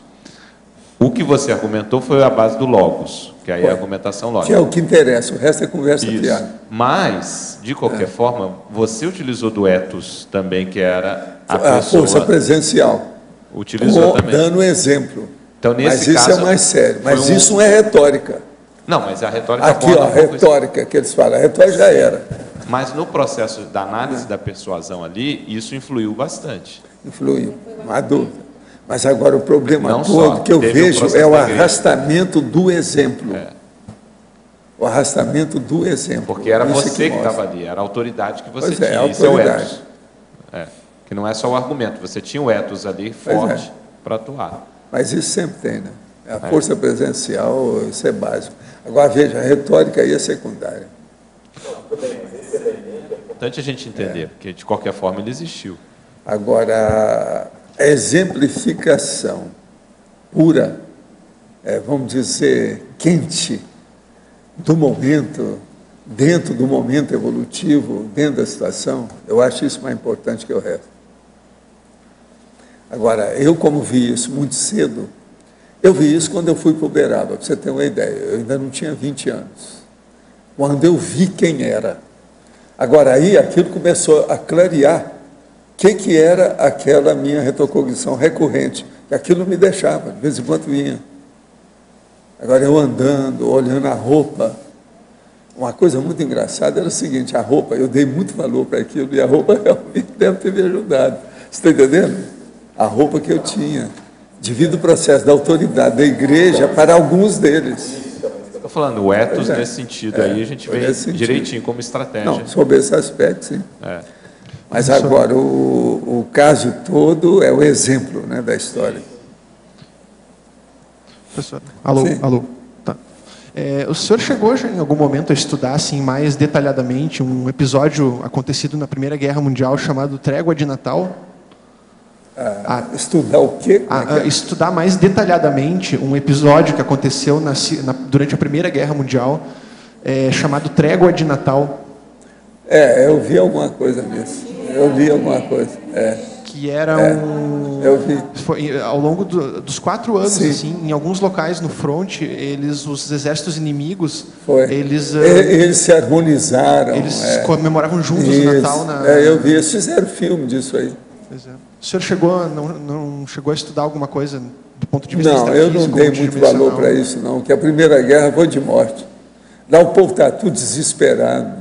Aquele negócio dos gases, aquela coisa toda, as casamatas, as trincheiras. A Primeira Guerra foi uma loucura, né?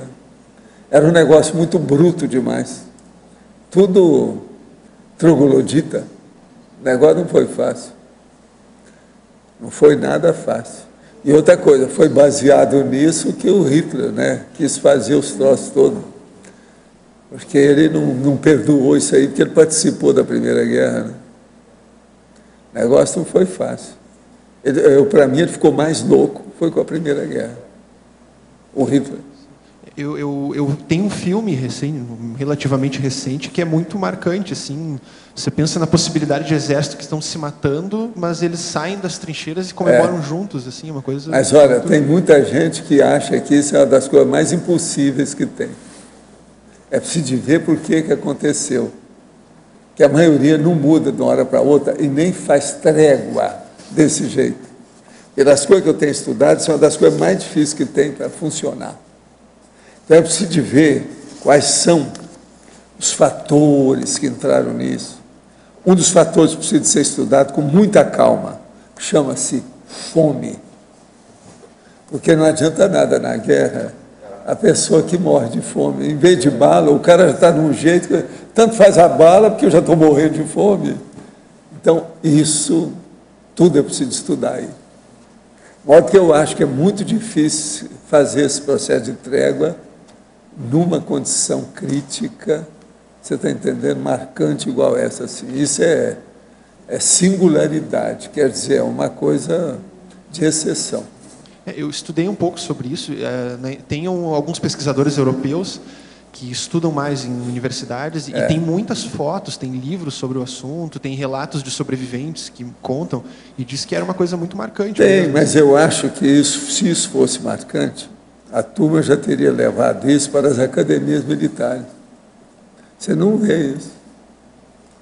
Uma vez eu perguntei sobre esse assunto para uma pessoa que estava cursando a Escola Superior de Guerra do Brasil. Ele falou que não sabia, não, ele não dava valor para isso. lá.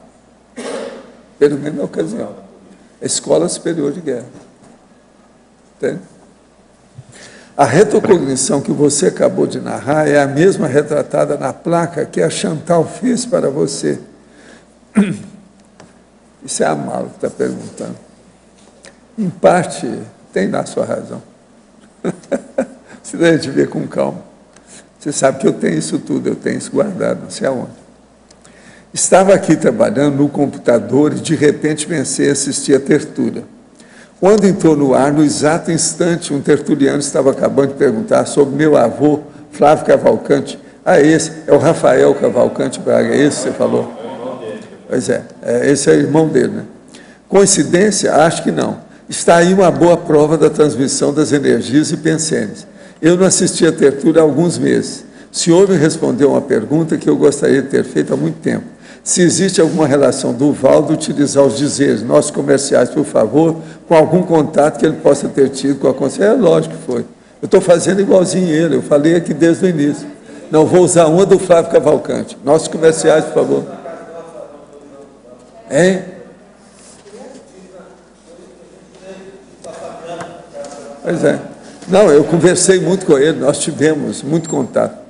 O senhor poderia falar mais sobre a condição de um serenão? Eles ainda são consciência deste planeta ou já extrapolaram essa condição?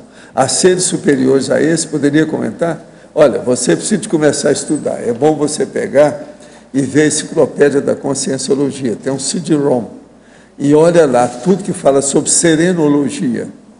Existe o serenão e nós, por exemplo, somos pré-serenões. Todo mundo caminha para ser serenão. Agora, a Terra, até quando nós estudamos, faz mais ou menos uns 60 anos, pelo cálculo aí aproximado daqueles entre consciência e consciência, eles achavam que teria 54 serenões naquela ocasião na Terra. Agora, eles estão caminhando para ser consciências livres. Hoje, eu não sei quantos serenões tem na Terra, nem como é que isso funciona, não. Se de ver. Porque nessa ocasião a gente calculava que tinha 9 consciências para cada consciência. Hoje a gente não sabe mais. Já houve muita alteração nisso e muita transmigraciologia. De modo que tem que ver e atualizar, ficar up to date as estatísticas, que eu não sei como é que estão. Professor, aqui. Nessa retrocognição que o senhor comentou, né, nós podemos entender que uma parte do pessoal que está aqui poderia ser o mesmo que estava lá, mais educado. Tem gente aqui que era do Castelo. Isso eu já cheguei a ver. E outra coisa, tinha gente do Castelo também que queria briga. Vamos devagar. Quando o senhor falou... Não fica pensando que eu estou batendo palma para a turma, não, que o negócio não é tanto assim. Mas tem gente que é. Agora, ó, todo esse povo que está muito interessado, tem gente aí atrás disso. Entende? Tem lá a sua razão de ser. Agora, ó, eu quero dizer para vocês que uma vez eu estive no Castelo, nessa minha vida.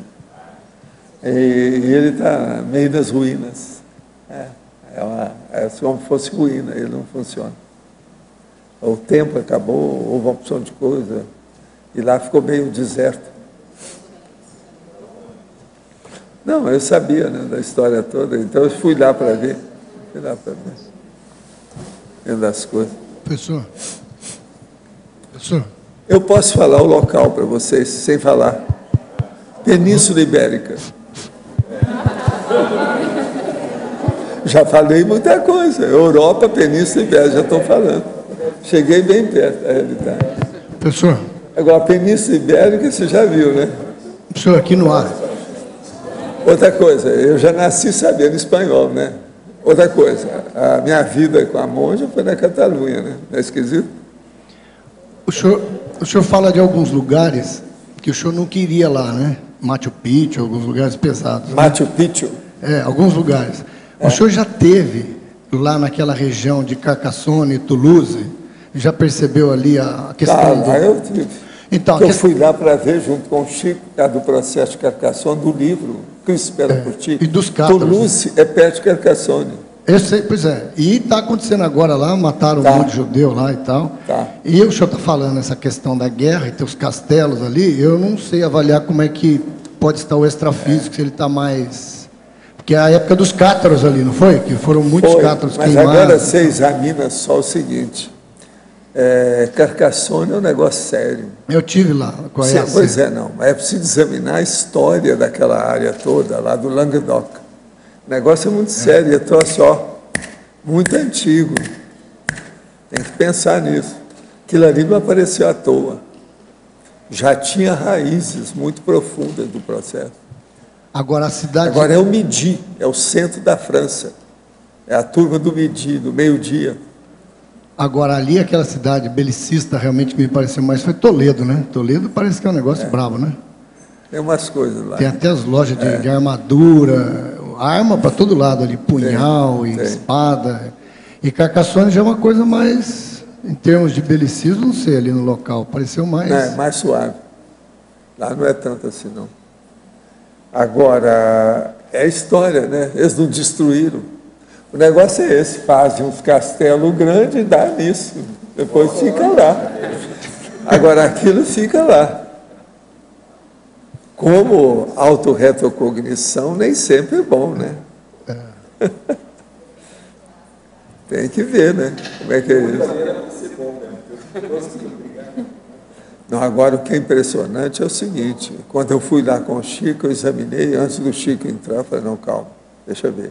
A hora que eu vi, tinha uma área totalmente negativa, mas energia brava. Eu falei assim, Chico, essa aqui você não entra.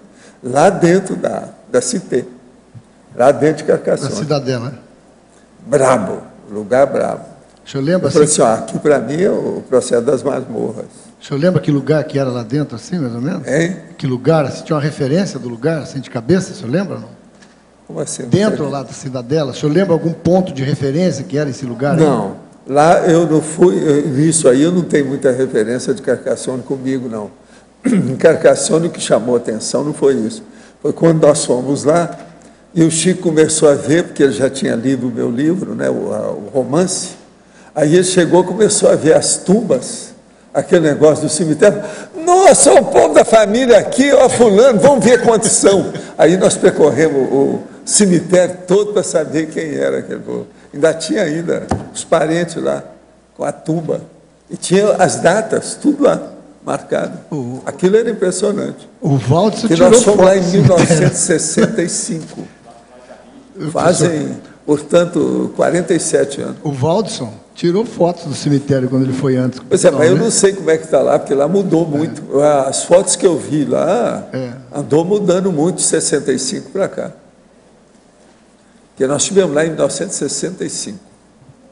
Você sabe que saiu o romance e a gente estava querendo levar o espiritismo para fora do Brasil. Então tinha que ir para os Estados Unidos e para a Europa. E eu tinha meus amigos, o Chico tinha os amigos dele, aquela coisa toda. Eu já tinha escrito até artigo já na Europa, aquele negócio todo. Tinha a turma de Londres, que a gente conhecia, esse negócio. Então, nós fomos para os Estados Unidos e depois fomos para a Europa. A Europa, então, não só Londres, mas fomos porque o Chico queria ver de qualquer maneira Carcassonne, por causa do livro. Ele estava implicado com o negócio, e a turma que estava com ele. Tinha um outro dentista, que era muito amigo nosso, que era o Irineu, que estava, você está entendendo, ansioso para ver como é que era. E com o livro debaixo do braço. Ele foi com o livro debaixo do braço para checar as coisas lá comigo. Isso em 1965. Agora, nós estivemos em Paris, fomos lá no túmulo da Allan Kardec, tiramos fotografia, tudo eles fotografaram, filmaram, fizeram uma opção de coisa. Agora, em Londres, recebemos mensagem por esse lado todo, Estados Unidos, Europa, tudo. Agora, em Londres, também foi bacana, porque pela primeira vez nós vimos o processo todo sistematizado de acordo com o computador. Já havia lá no Psych News, que era o maior jornal que mexia com mediunidade no mundo. Então, o Barbanel, que era o Maurice Barbanel, que era o cara que dirigia lá em Londres. Então, ele nos recebeu muito bem, colocou no jornal, milhões de coisas. Mas eu fiquei implicado, foi com ele, dirigindo tudo com o aparelho lá dentro. Foi o primeiro que eu vi na minha vida, em 1965. Tudo lá era automatizado, já com os processos, já com a ideia de cibernética, computadora, coisa toda, tudo já indicado. Impressionante aquilo. E ele via, né, a previsão de como é que seria o processo do futuro. Mas é lógico que ele não previu o negócio da internet do jeito que é hoje, chegou perto, né? Que é muita coisa. Aquilo era impressionante. 1965. Era 20 anos depois da guerra, nós fomos. Tinha gente que queria que a gente fosse à Alemanha. Eu falei, deu conta. Aí foram perguntar para o Chico, falou assim, não, Emmanuel falou que já não deve ir. Ninguém foi. Aquela situação de visitar o castelo, de visitar um castelo, para quem nunca foi, principalmente esse de Carcassonne, é uma impressão muito pesada, né, professor? Porque o senhor olha ali aquelas... Eu não sei como é que a gente chama de casa-mata. Não fica pensando que lá é castelo. Presta atenção, lá é uma cidade fortificada, eu sei. Possivelmente uma das maiores do mundo, se não for a maior. Só que ela tinha... Aquela área é a maior, é uma loucura. Só que ela tinha... Aquilo lá, as portas que tem... As posições de defesa. É impressionante aquilo. E está bem conservado, pelo menos na época que eu fui, estava bem conservado. Mas eu digo, assemelha muito, porque tem as posições de defesa, tem as torres. Então a gente começa a imaginar como é que era uma batalha naquilo ali. Tinha igreja com catedral lá dentro, uma que estava toda desmanchada, a outra que ainda estava lá funcionando, tudo lá dentro. Tinha ruas, que é a cidadela. As cidades eram todas daquele jeito, eram fortificadas. É um muro de proteção. Agora, Carcassonne é uma coisa de doido. Agora, tinha cara que viu, né, que nós íamos para Carcassonne aqui no Brasil e falou assim, vocês não devem ir lá, esse nome deve ser de carcaça, isso é coisa de abutre. Não vai não. Carcassonne, carcaça. Até que não está tão longe da realidade. A situação é precária. A ação do castelo, você lembra assim, quem eram as consegues, amparadores que estavam ajudando o senhor nessa época? Até hoje eu não sei bem não, mas eu sei que tem o povo da Monja. Para mim é a turma da Monja, mas eu não sei quem é que ajudou direto não. Agora, outra coisa, uma boa parte desse povo está no Espiritismo. Por isso que eu falo que aqui tem poucos, que são só aqueles que já avançaram mais. Quando se fala boa parte desse povo das consciências envolvidas ali, que estão no Espiritismo. O meu amigo esse que eu localizei, que era o principal, vamos dizer aí no caso, líder, ele era espírita. Ele era líder espírita. Agora, é uma pessoa muito boa hoje. Ficou muito diferente. Uma outra coisa, naquela ocasião ele era dos jovens, que estava vasculhando tudo. Esse foi um dos que eu conversei mais na ocasião. Agora, é duro, é a hora que você vê a pessoa, vê a situação toda hoje, e está tudo aqui, ó, na ponta da língua, e você não pode falar nada. Entende? Eu aprendi a me restringir nessa história toda, a me conter. Isso aí foi uma das coisas mais bravas que eu passei em Uberaba, foi isso. Porque teve anos que eu vivi junto com ele o tempo todo. Eu vivi em Uberaba 22 anos.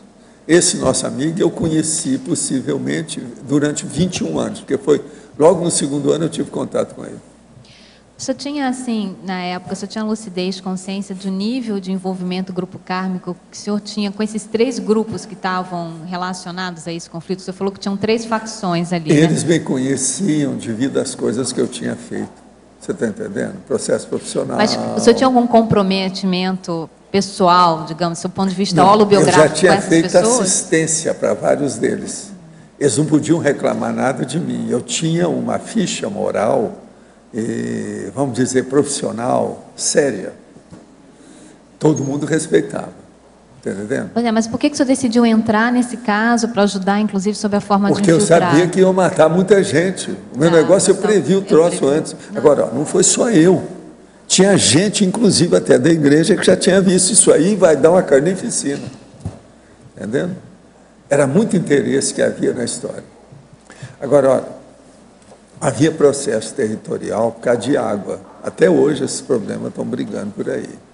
E lá, com o passar do tempo, realmente, essas áreas todas lá, olha bem lá, o processo da Ibéria, muito lugar deserto que tem lá. Observa lá que vocês vão ver. É só olhar no mapa. Olha no Google. O negócio não é fácil. Isso tudo pesou na balança, né? Se hoje o negócio virou deserto, você pensa bem, aquilo está começando. Agora, a falta d'água com o negócio todo é uma briga. Você sabe que a França, mesmo na França, que é fora disso aí, que isso aí não era bem na França. Agora, então, o que é que se passa? A França, até hoje, tem briga devido ao processo de irrigação de água potável, água doce. Fizeram até filme agora recentemente, eu vi um desses filmes. Então, é uma briga danada até hoje, não é fácil. Por isso que na Europa já fizeram muito negócio de colocar o rio na reta, tira as curvas todas e coloca tudo reto, etc. Tal, tudo para poder ajudar. Processo de plantação, sobrevivência. Né? Não é fácil. Agora, o que eu vejo é o seguinte, a evolução, ela existe. Só que tem que, às vezes, é muito lenta. Né? Na época dos cruzados, o senhor estava no intrafísico, estava no extrafísico, você estava? Que época? Na época dos cruzados e das cruzadas. O senhor estava no intrafísico? Não, isso aí depende, porque cruzado, teve época que a gente estava aqui, teve época que a gente estava lá. Nós todos. E alguns participaram daquilo. Aí, Fernando, cadê o Fernando? Esse negócio demorou muito tempo. Cruzada foi um negócio demorado. Foi, né? Certo? Gente, então, eu desejo que vocês, cada um, façam 200 verbetes, que hoje não tem ninguém aqui. E, voltando ao Flávio Cavalcante, os nossos comerciais, por favor. Obrigado. As pontuações de hoje: 61 assinaturas no livro de presença, 15 perguntas presenciais, 14 perguntas online, 41 votos presenciais e 9 votos online. Os recados de hoje são da AMI sobre o curso 40 manobras, o Hernando Leite sobre a prova da imagística, a Cristina sobre o curso Teáticas do CPC, a Rosa sobre o programa Verbitografia e a Verônica sobre atividades da IAC. E agora com vocês o Fernando com o programa Amigos. Boa tarde a todos. Queria informar a todos que se interessam em participar do programa Amigo da Enciclopédia e querem tornar-se um mantenedor da Enciclopédia da Conscienciologia, que há várias formas de você participar. Uma delas é fazendo doação, pode ter de qualquer valor, a qualquer tempo, sempre é bem-vindo, ajuda. Outro é participar do programa como pessoa física ou mesmo pessoa jurídica, adquirindo uma cota anual de R$ 720. Você pode parcelar até 12 vezes e participa do programa como pessoa física ou jurídica. E outra como a sua empresa mesmo. Você como empresário, pessoa jurídica, faz a aquisição faz uma doação e adquirindo um espaço no site das tertúlias. Você vai divulgar a sua empresa no site das tertúlias e vai contribuir como empresário para a manutenção da Enciclopédia da Conscienciologia. É muito fácil, basta entrar no site www.enciclopediaconscienciologia.org, tem lá, fale conosco, acessa lá, dá seus dados e informações, nós entraremos em contato. Ou liga na recepção do CAEC, no 45 35 25 26 52, dá lá seus dados, seu nome, que nós entramos em contato e viabilizamos, facilitamos aí a sua associação. Obrigado. Boa tarde. Venha participar do próximo curso 40 Manobras Energéticas, que acontece nos feriados da Páscoa aqui em Foz do Iguaçu. É uma maneira da gente estar aproveitando esses dias de férias para estarmos exercitando nossas energias com frutos que, sem dúvida, virão para a nossa qualidade de vida quando aplicamos as nossas energias para a interassistência. Esse é um curso sem nenhum tipo de pré-requisito, ministrado pelo professor Epicom Mário Oliveira. E acontece, então, em Foz do Iguaçu, nos dias 5 a 8 de abril. As inscrições são feitas no CAEC, no telefone 45 35 25 26 52. Agora, se você mora mais próximo de São Paulo Esse mesmo curso ocorre de 13 a 15 de abril em São José dos Campos. E as inscrições podem ser feitas no IPC de São Paulo, telefone 11 3287 9705, ou diretamente em São José dos Campos, no telefone 12 9105 0533. Obrigada e até lá.